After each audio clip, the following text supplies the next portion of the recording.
talk about what we're doing together. Yes.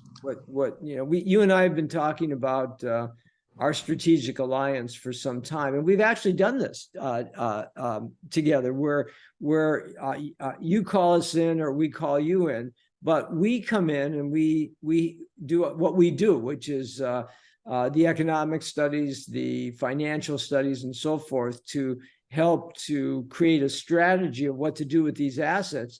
And then we do a TO to you, and you implement this. You consult on the strategy, and then you implement on the strategy. So maybe you sort of could talk a little bit more about that. Well, so yeah, I mean, we're actually highly compatible and have been and will continue to be.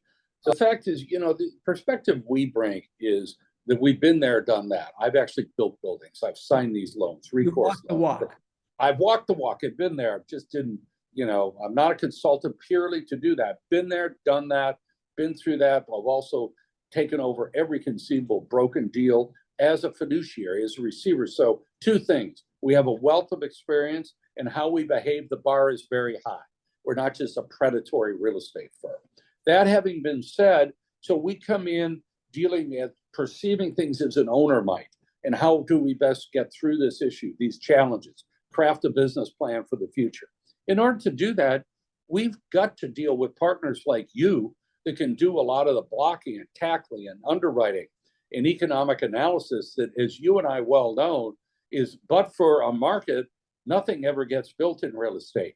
And so you always need, a thoughtful document that reinforces what you want to be doing, what that repositioning might be. I think that, again, regardless of what kind of asset we're talking about, the services that both of our companies provide are not only are they needed, but they're compatible. And I think we're going to see a lot more of our work together in the strategic alliance going forward over the coming years. And I think that the emphasis here again is that what distinguishes real estate from other assets is that you call it a slow-moving train. I call it, real estate just moves we measure it and it moves at a snail's pace.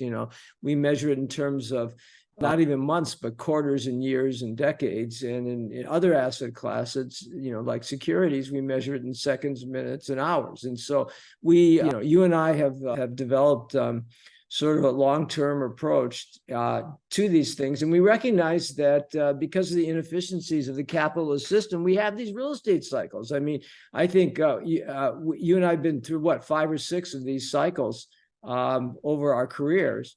And the good news is we're still vertical. We're still standing up and talking about them, because out of every negative experience, a positive experience comes from it.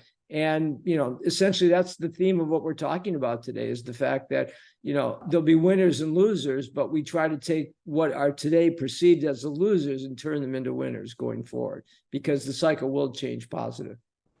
Right.